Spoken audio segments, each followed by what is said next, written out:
Happy Monday! Today we're talking all about how you can protect your LinkedIn account against any security risks. So, more on that in a minute. How was your weekend? It's hard to believe that we're already 2 weeks into the new year. I got in my first swim session of the year.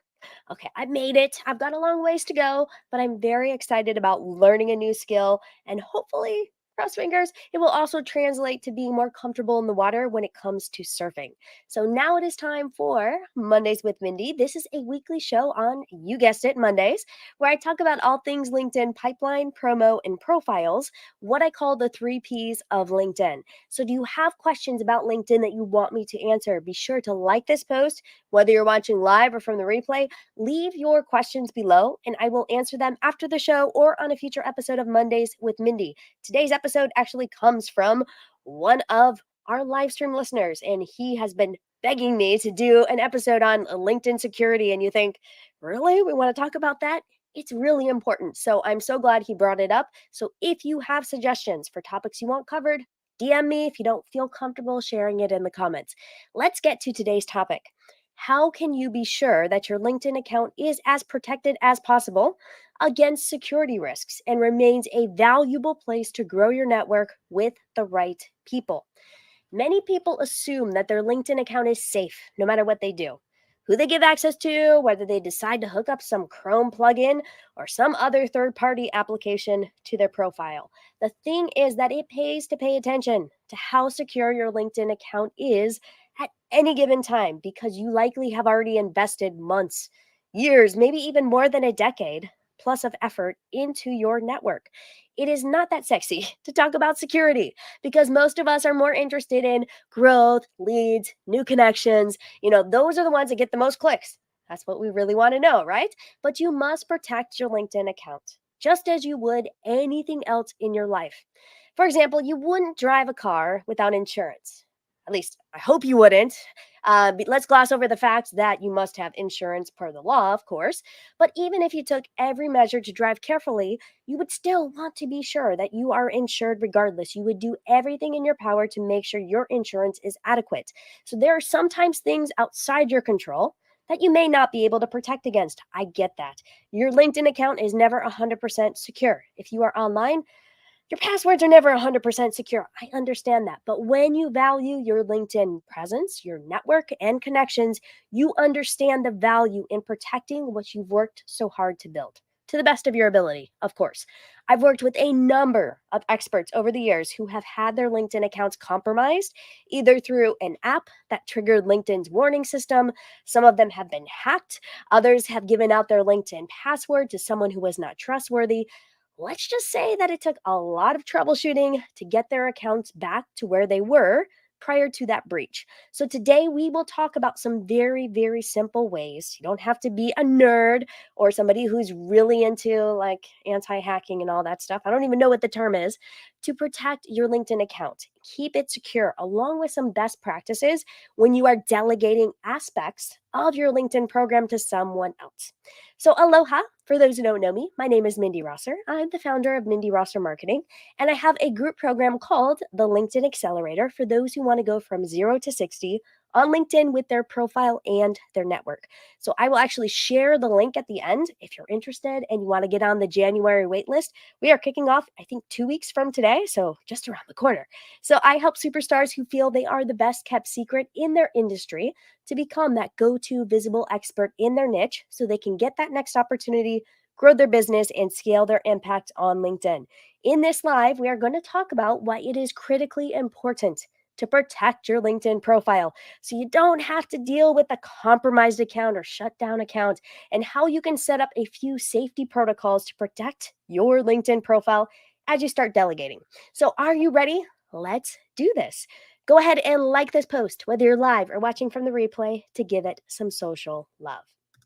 So, as far as we can tell, LinkedIn does its very best to protect our LinkedIn accounts from hackers and people who may misuse our information. You may have seen some pop ups, some security pop ups, and it says, please choose the image that is the correct way up. If you've ever seen that, that's just LinkedIn's way of checking to be sure that you are a human. That's a good thing. We want LinkedIn protecting our accounts, but the responsibility does not rest 100% on the LinkedIn team to keep our accounts safe.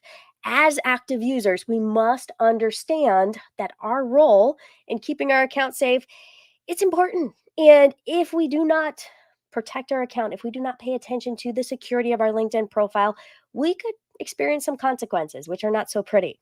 For example, one of my long-standing clients decided a few years ago that she was going to hack her way to the top. Never a good idea, right? By using an automated profile viewing plugin that promised to evade LinkedIn's detection and start viewing more than 100 profiles per day of her ideal prospects. That's awfully unusual, and you would never want to do that in the real world. So, can you guess what happened? Within 2 weeks, her account was restricted by LinkedIn because they detected the suspicious activity happening on her profile. So, it took about 7 business days for her profile to come back online. And during that time, she was very, very worried about her credibility because her prospects could not find her on LinkedIn. Because when your profile goes down, it disappears completely. Like, it looks like you are non-existent. Nobody can find you. It's like, "Oh, who's this person? They're not even on LinkedIn. I can't find them anywhere." So no more automation apps doing inauthentic or non-human activities on her profile. She learned her lesson, but it is not a comfortable lesson to learn. And I hope you can learn from her example and not ever try one of those automation apps. So the learning here is that LinkedIn is meant to be a place for humans to connect with humans. That's why we're here. So when you try to shortcut that process and you're trying to outsmart the platform, you are actually compromising LinkedIn's user agreement. Anytime you breach that agreement, you put your account at severe risk because LinkedIn has the power to restrict your account for any of these types of activities. If you have never read through the user agreement, I will actually put the link below this so you'll be able to easily link to it. You can just Google it too while I'm talking. Be sure to give it a look to ensure that you are doing everything by the book, and that if you have questions about what's in that user agreement, reach out to me, ask me. It's very difficult to ask LinkedIn what they actually mean by some of the jargon in there, but do your best to understand it. And if you have questions about what is prohibited and not prohibited, reach out to me. I always am happy to answer questions. I've been doing this for a very long time, so happy to clarify anything, but make sure to give it a read yourself. Don't take anyone else's word for it, what's okay, what's not okay on LinkedIn. You don't want to mistakenly do something that will get your hand slapped by LinkedIn. I've had it happen to me, had it happen to my clients. It's like, yeah, we breached the agreement there. Or maybe sometimes you do an activity that just is picked up and it seems suspicious on LinkedIn. So you just really want to go overboard to understand the rules and what they may be trying to tell you not to do. But just keep in mind, if you ever do get caught by LinkedIn for doing something, whether it's intentionally or it's unintentionally, and if it's against the user agreement, just apologize profusely to LinkedIn and promise never to do whatever it was again. Then, of course, act in integrity, but that is a way to get your account back, make sure you're playing by the rules. So just apologize, even if you don't feel like you did anything wrong. It really helps from a customer support perspective to actually tell them, "I'm so sorry, I didn't know," or I'm sure my account was like compromised. I'm not sure what happened. Just make sure to go over and beyond to try to figure out what happened first of all, and then apologize for whatever it is that was done. So as long as you are not a repeat offender, your LinkedIn account will likely be restored, but not without a very stressful week or so of waiting and hoping things right themselves. So just keep that in mind. If you do get shut down, reach out to me. I've helped a lot of people troubleshoot. I don't solve every single problem. I can't fix every single LinkedIn issue, but I usually have a good idea of what may have caused it. So reach out to somebody you know or another LinkedIn expert. A lot of us can help you with that. So now, what about those of you who want to delegate? This is a big question. You're like, Mindy, but I want to delegate. I want to outsource some of my activities on LinkedIn. Okay, so I'll be honest with you. This is where things can get a bit more risky if you're not very, very careful. So let's talk about the different reasons, first of all, that you may want to share your LinkedIn account information with other people. So, number one, maybe you hired a LinkedIn profile writer like me. I write profiles to rewrite and update your LinkedIn profile to make it look awesome. Okay, that's a good thing to do, but you may have to share your account info to do that if you don't want to upload it yourself. What if you are outsourcing some of your LinkedIn connection sending to a virtual assistant to help you build your network? Okay, just sharing your profile info there and letting someone else log in. You may have a content writer who's handling all of the content posting to your LinkedIn account. You may be on vacation and you need your assistant to keep an eye on your LinkedIn inbox while you're away. So, there are a number of reasons why someone else may need to access your account. If you fall into any of these categories or another category, you want to be sure that you 100% trust the individual you are going to let into your account. Someone who has access to your LinkedIn account can do just about anything while they are inside your account. So please be very, very cautious. Don't just let anyone who reaches out to you and says they do LinkedIn outreach start doing whatever they want inside of your account. It is a very quick way to get your hand slapped by LinkedIn, to tarnish your personal brand, to go, what the heck happened in my LinkedIn account? So you must take this seriously, because if you just hired a new person on your team and you give them unbridled access, this could cause a major problem down the road unless you have very strict protocols in place. So a lot of people prematurely jump into outsourcing on LinkedIn. You think, okay, I'm told I'm a digital CEO. I'm going to think like a digital CEO. I'm going to delegate this. Be very, very careful on LinkedIn, because I have heard a good number of horror stories about how an assistant sent hundreds of spam messages and tarnished someone's personal brand just because they misunderstood some instructions. I've had some virtual assistants I've worked with myself who, they're supposed to reach out to this group of people and they reached out to that group of people with a completely terrible connection invitation, and that was not good.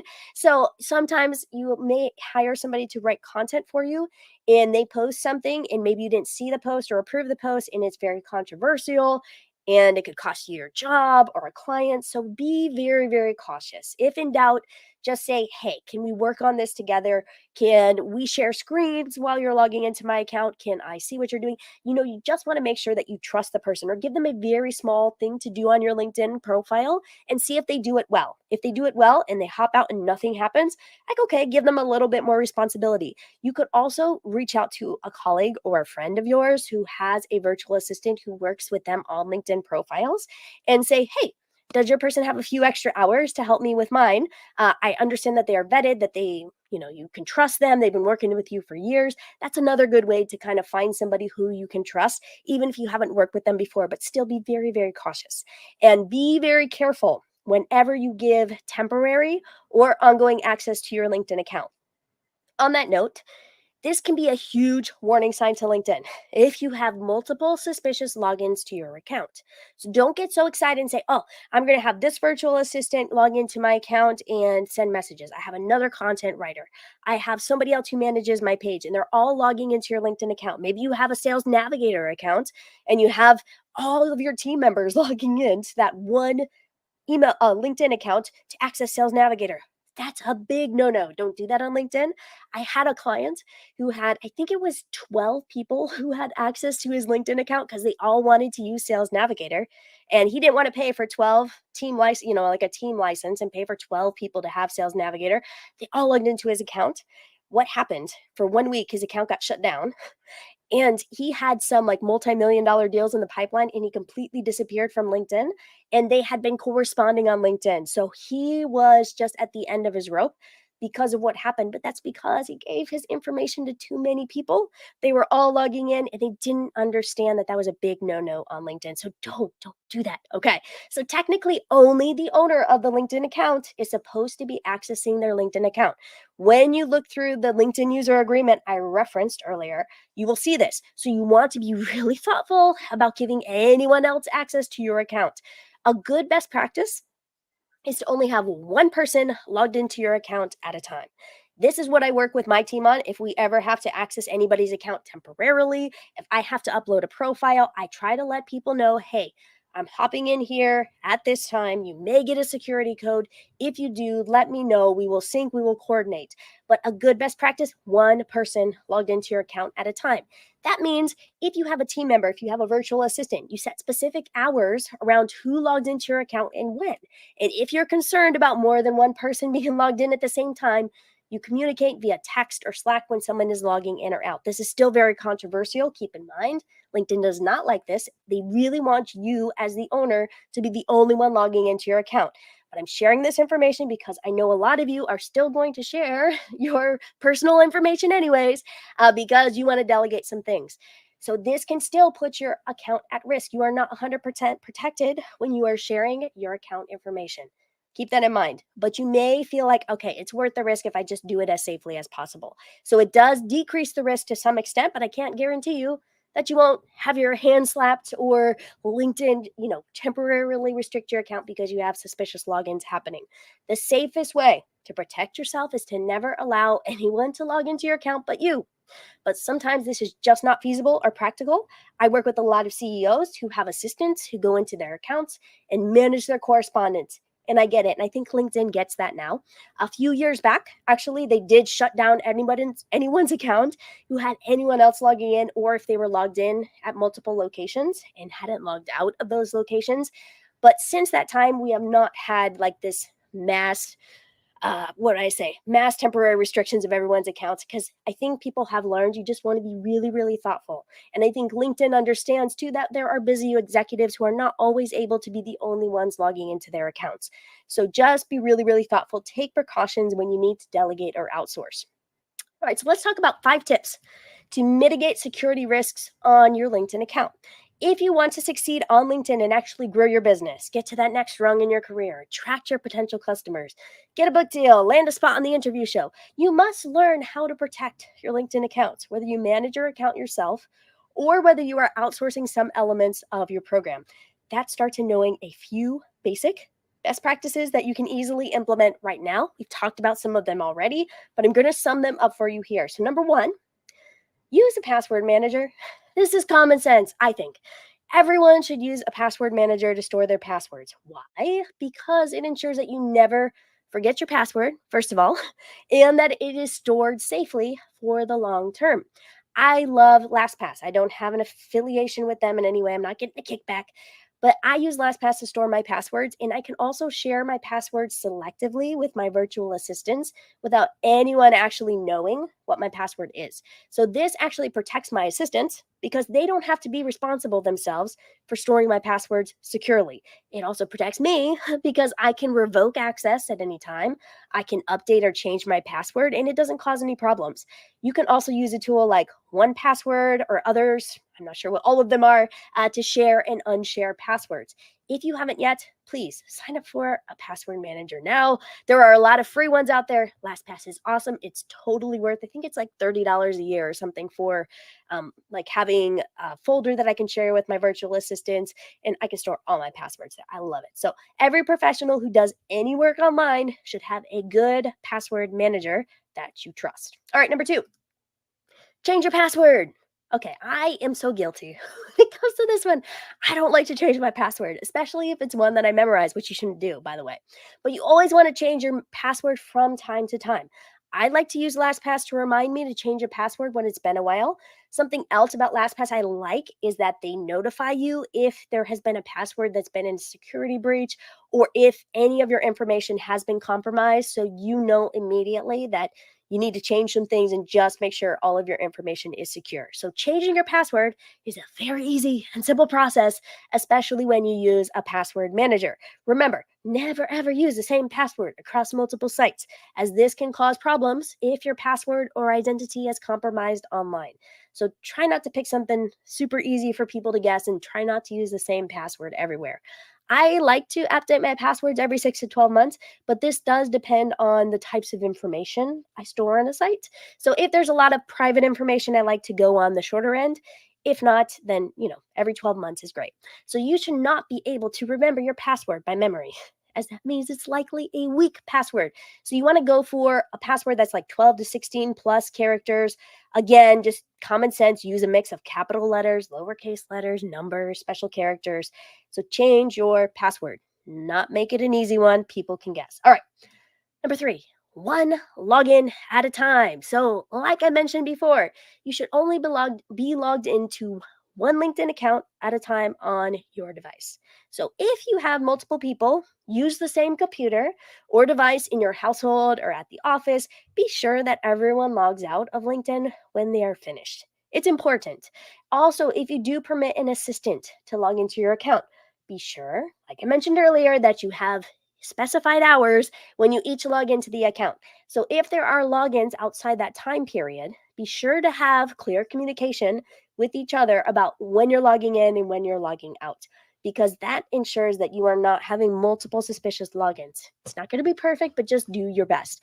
And one other thing to keep in mind, if you ever switch browsers or maybe you switch internet providers or you travel or relocate, like I just moved to a new location and I was worried that it was going to trigger some LinkedIn security things on my end, be aware that sometimes that does trigger a LinkedIn security code at the next login attempt. So be sure that whomever is logging in after a transition on their end or from a different spot, make sure that they make you aware of that move so you can anticipate that a security code might be triggered. It's not always triggered, but if you are traveling outside the country, a lot of times there will be a security code involved. If you have a new assistant or somebody that is logging into an account for the first time or from a new location, keep in mind that you likely will have a security code triggered. That's a good thing because you better know where that security code is coming from and that that person has the right to access the account. All right. Number 4, password sharing with caution. Again, I'm going to say this over and over again. This is one of the biggest no-nos on LinkedIn. Be really, really careful with whom you share your LinkedIn password. Ideally, we would all be able to manage our own LinkedIn accounts without having to share passwords. But we all face the reality of prioritization, making sure we reach our LinkedIn objectives, and sometimes we just need the help. So be sure that you vet anyone you plan to share your password with very carefully. They should be a pro when it comes to password sharing. And they should also be encouraged, like if you have to share passwords in any way, when you hear somebody say, "Hey, how can we do this securely? I don't want to compromise you. Where do you feel most comfortable?" That's a really good sign that they are trying to protect your information and that they're not trying to steal your passwords. So make sure that you are in alignment. They should notify you when they log in, when they log out. They should be aware, like if you're logging in on a specific day, if it's a temporary thing, people should know what you're doing. When if you are logging into somebody else's account or logging in from a different device, it applies to all of us, okay? So for my LinkedIn profile clients, like if I write a profile and I'm uploading it to LinkedIn for them, I usually recommend that they share their login information with me securely. So ideally, LastPass or 1Password, that makes me feel the best. But sometimes people just they don't use a password manager, so they have to share it in another format. So in that case, I store their information inside LastPass, so it is safe. It's not on my computer somewhere. So always change your passwords immediately if you stop working with someone or if it was a temporary assignment. I always remind the people who work with me, okay, I'm out. I'm out. Please change your password. So this protects you and it protects them as much as possible from anything going wrong if they or you are hacked. Okay. All right. So number 5, finally, never use LinkedIn automation plugins or apps. So I've said it before and I'm going to say it again. No matter who reaches out to you and promises to skirt around the LinkedIn rules to get you results fast by hacking things on LinkedIn, things like automatic profile viewing, connection request sending, automated messages, anything along those lines, run the other way. It's not a good thing to do and just don't do it. I know it's tempting because you think you're going to get faster results, but as soon as LinkedIn detects you are using something like this, they're going to restrict your account. And then you're going to be sad because at the very first infraction, it will likely be a small warning. But if you are repeatedly breaking this rule, they could permanently restrict your account. So keep in mind that this is one of the most dangerous things you could do on LinkedIn. Okay. One of the most dangerous things, automation apps, giving plugins access to your LinkedIn account. On this note, if you have a free LinkedIn account, which means you do not pay LinkedIn monthly or annually for an account, and you have recently decided that you are going to up your game on LinkedIn, you want to view a lot of profiles, you want to send dozens of connection requests all at once, keep in mind that you may trigger LinkedIn into temporarily restricting your account. This is not uncommon and it is happening more lately. LinkedIn pays attention to your activity over time. So LinkedIn on the back end is collecting all this data about your usage patterns. And if you haven't been using LinkedIn lately, it knows. But one way to ensure you don't get restricted is to upgrade your account to a Sales Navigator account. Sales Navigator is fantastic. You could also get a straight up premium account. There are a couple different versions. I recommend Sales Navigator. This signals to LinkedIn that you are playing by the rules and you are doing this type of activity with the right intentions. Keep in mind, when you give LinkedIn your money, they also prioritize your customer support tickets if you ever run into any issues. So keep that in mind too. If you have a paid LinkedIn account, it just protects you on so many levels. LinkedIn wants to keep their paying customers happy. It's just good business. So there you have it. All right, so we talked about 5 things. So number 1, use a password manager. LastPass is good, 1Password. Change your password frequently. Again, remember 6 to 12 months, every so often, change that password. One login at a time. So, not lots of people logging into your LinkedIn account all at the same time or into the same account. Always log out. If you are using a device where you may be sharing LinkedIn accounts or multiple people have LinkedIn accounts on that same device. All right. Number 4, password sharing with caution. Again, ideally share your password inside of a password manager so they cannot see your password. That just protects everyone. And number 5, never, never, never use LinkedIn automation plugins or apps. These are against the rules and you don't want to do it. So there you have it. 5 steps you can take right now to protect your LinkedIn account while also reaching your lead generation, your networking goals, your thought leadership stuff, and your marketing goals. So, what additional questions do you have about keeping your LinkedIn account secure? Leave them below in the comments or shoot me a private message. I'm happy to answer them and also happy to troubleshoot. If you get yourself in a pickle and you're like, Mindy, I don't know what happened to my LinkedIn account. Can you help me figure this out? And how do you reach out to customer support and all that good stuff? So, always happy to help. If you are ready to get started with growing your business, getting to that next level, and taking the next step to optimize your LinkedIn profile so you can start getting new leads or land your next opportunity this year, then get on the wait list for the LinkedIn Accelerator. It is happening 2 weeks from today. Oh my gosh, I think 2 weeks from today I open the doors. So get on the wait list because it is going to be super fun. It is going to be an experience. And you're really going to enjoy the process and get to meet people inside of a small cohort setting. So get on the wait list, you'll get all the details. We also have a very special masterclass live stream happening next Monday. So instead of Mondays with Mindy, it will be a live stream masterclass that you won't want to miss. You can interact with me live. I'll be paying attention, looking at the comments. So my inbox is open. Also, if you have any questions between now and then, if you want to message me directly. So I hope to see you there. And let me know if you have questions about what we talked about today as well. All right, bye for now. Have a beautiful rest of your week.